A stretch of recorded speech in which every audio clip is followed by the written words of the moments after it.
It's another edition of Time About the Movies, and today we're taking a look at the films of April 4th, 2003. We've got 5 films to look at today, so we got a lot to get to. Let's just go ahead and jump on into it. We'll start off with the biggest new release of the weekend, which is Joel Schumacher's Phone Booth.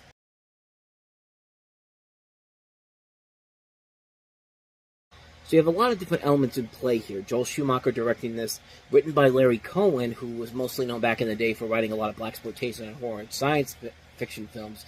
But then he did stuff like Maniac Cop and its 2 sequels, and then he did Cellular, Captivity, and then this film as well. And then you also have a film produced by David Zucker, that David Zucker of the Naked Gun movies. So a lot of different elements in terms of behind the camera. But then you have Colin Farrell, who we talked about before with Daredevil, had a number of different movies come out in 2003.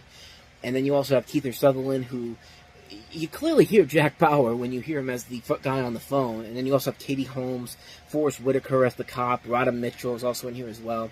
The story here is that you have a malevolent hidden sniper played by Sutherland who calls a phone booth, and when a young publicist inside answers the phone, he quickly finds his life is at risk.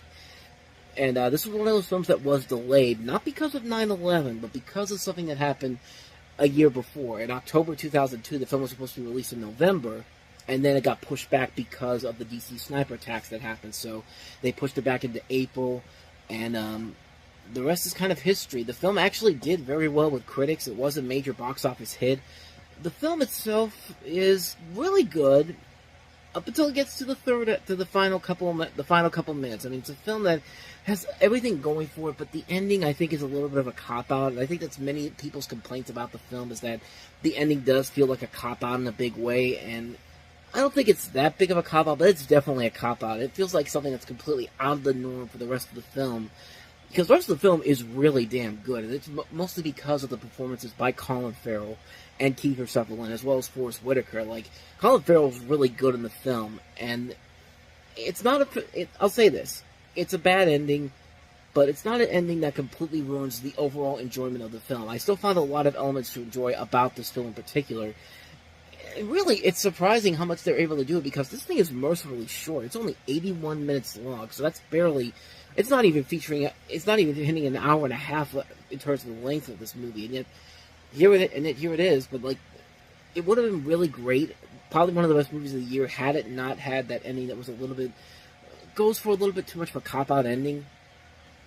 I feel like if this film had a better ending to it, this easily would have been one of the best films of the year, but as it is, it's a film that's pretty good. And for Joel Schumacher, after a couple of bad movies he did between Batman and Robin and this, it was a nice return to form for him, and it actually gave him kind of an opportunity to kind of get back into form. He made a couple of other films after this, which weren't the best well-received films, but they were certainly a lot better than what he had done before, in between Batman and Robin and this. But like I said, if the ending had been better, I think this would have been one of the best films of the year. But as it is, it's still a really damn good thriller, and one I can easily recommend to people. Phone Booth. So with that said, let's move on to the next movie, and that is Amanda Bynes and Colin Firth in What a Girl Wants.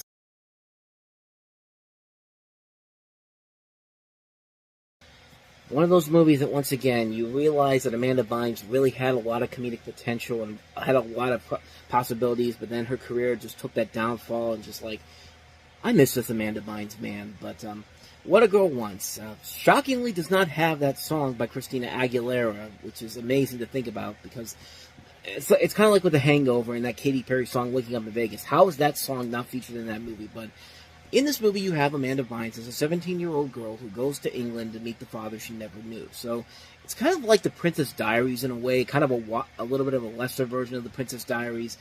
And it's a film that, because The Princess Diaries, as much as I don't have that appeal to that movie like everybody else does, you can still look at that movie and find a lot of value to it because of the performances by Anne Hathaway and Julie Andrews. But in this particular film, it just feels like Warner Brothers is trying to create their own Princess Diaries. It's a film that sadly does not have that same spark that film does, that nice charm to it.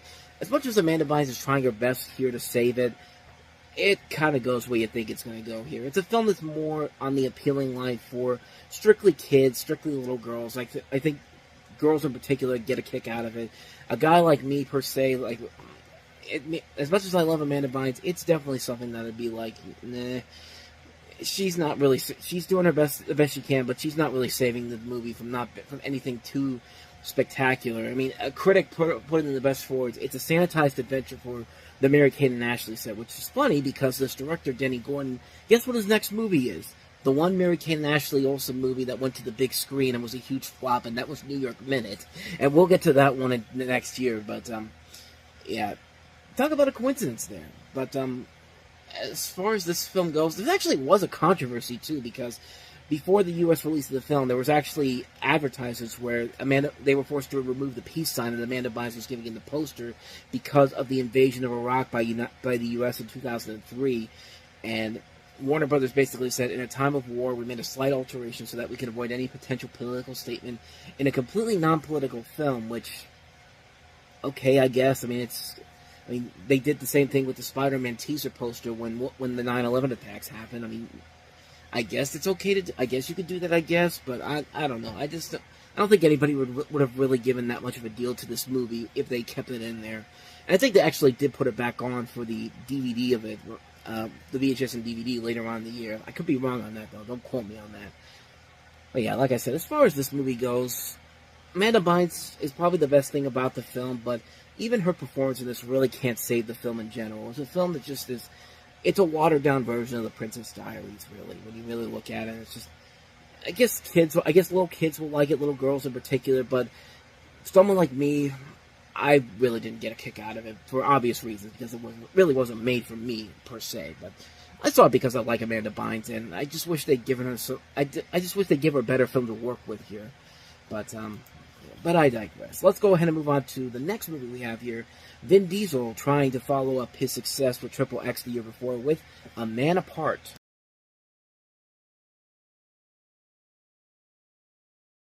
Directed by F. Gary Gray, Vin Diesel stars as an undercover DEA agent who is on a vendetta to take down a mysterious drug lord named Diablo after his wife is murdered. And the drug lord's played by Lorenz Tate. You also have Tim Oliphant from Justified, Gino Silva, Steve Easton.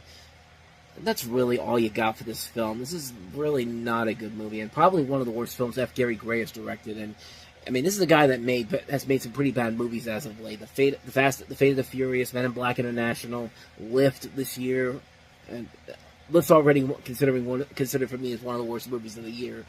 But this is a film that's just kind of like, it was kind of one of the few times where it was the first time from F. Gary Gray that you saw a film that was just like, yeah, this really was a big misfire on so many levels. Friday was a great movie. Set It Off was good. Negotiator was good too, but not as great as it could have been. But this was the first film from him that really felt like a film that was just kind of like, your talents are really being wasted on a film like this. And even for Vin Diesel too. I get Vin Diesel's trying to do something different compared to what he had done beforehand, a more serious film, but you need a better script than this, man. I mean, this is one of those films where he tried to go outside of his norm with this and Knock Around Guys, but it didn't work. Both these movies didn't work because they were too generic. They were too cliched. You knew exactly where they were going for it. This is basically a watered down version of Death Wish in a way, except it's Vin Diesel as the main character instead of Charlie Bronson. But even the canon sequels of Death Wish were more legitimate than this movie here. And that's the sad thing about it, because you see Vin Diesel's trying his best to do something outside of his norm, and he's really putting his all into it. But like with Amanda Bynes and What a Girl Wants, he can't save the film if the script isn't that good. It's a film you've seen done to death so many times. It runs for way too long, and nobody really wanted to see him in a movie like this without a good script to work with. And, yeah, what more can you say about that one I haven't already said already? One of F. Gary Gray's worst films, one of Vin Diesel's biggest disappointments. The potential was there, just a bad script really hurts itself in the long run when it's all said and done. So, with that said, let's go ahead and move on to our next movie. Eddie Griffin's stand-up comedy film, Dysfunctional Family.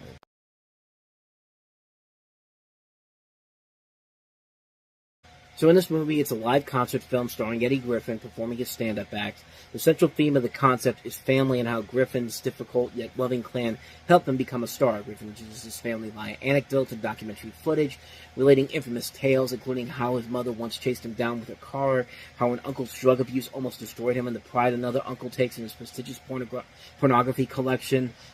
Ideas that could be funny, but this is no Eddie Murphy Raw. This is no Delirious. This isn't even a Martin Lawrence live Run Tell That. This is just a film that just feels like everybody else is doing a stand-up movie, so I feel like I need to do one too. And Not saying that everything about this is bad. There are times when there are some legitimately funny moments, but it kind of feels like one of the later Kevin Hart films. Like you get laughs from it, but you never really feel like you get the right amount of laughs that you could say that you should recommend this. I mean, Eddie Griffin is a star, but he's no Eddie Murphy. He's no Martin Lawrence, where you see a new stand-up film from him. He's no Dave Chappelle.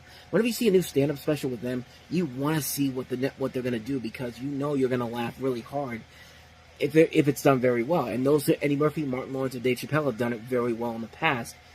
Eddie Griffin, not so much. I mean, like I said, a couple of times it does get some good laughs, but not enough for me to say that I should recommend it. I guess if you are a hardcore Eddie Griffin fan, I think you can find some value in it. But me personally, I just felt like it was a film that at times had some decent moments, but not enough for me to say you gotta check this movie out. So take that for what you will. Dysfunctional family just didn't work for me personally. So let's go ahead and move on to the last film we have here, which is Cowboy Bebop, the movie.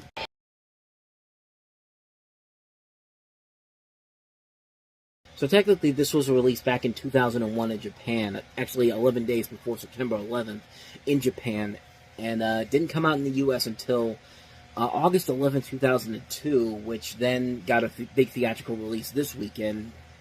Take that for what you will, because I certainly don't know how that releasing strategy works, but you have a film here that's basically set between episode 22 and 23 of the show, where you center around a mysterious terrorist planning to exterminate the human population of Mars by releasing a virus. The bounty hunter crew of the spaceship Bebop works to capture the terrorist and prevent the attack. Now, I'm not a big Cowboy Bebop person, not because I've never had any interest in the character. I just never really had an interest in the show in particular. But I know recently the Netflix show has kind of enlightened everybody's peak in interest in the show again. But for me, I just was never really that big of a person. I really wanted to check the show out. But not to say that the characters are bad in any way, shape, or form, or anything about this is interesting and all that. So you could kind of see why I didn't really delve into this too much. I didn't really see this movie in full. I feel like little bits and pieces here and there, and I thought that definitely looks like something from the TV show, and it does look like it's on a bigger, grander scale compared to what the TV show had. That's really all I got for you, man, because I really, like I said, I haven't seen the show, I haven't seen the movie, so I can't really say for certain if it's any good. If it's really good, I'm guessing it's really good. It's got positive reviews from the fans of the show, so I guess they like it. But other than that, though, there's not much more I can really say about this film because I haven't seen it. But came out this weekend, might as well bring it up. Cowboy Bebop, the movie. So on that note, we wrap up another edition of Time About the Movies. We'll jump into April 11th next time with 4 films. Adam Sandler and Jack Nicholson, the pair-up we've all been waiting for in Anger Management. That's a joke, of course. Not a lot of people have been waiting for it. Maybe they have. I don't know.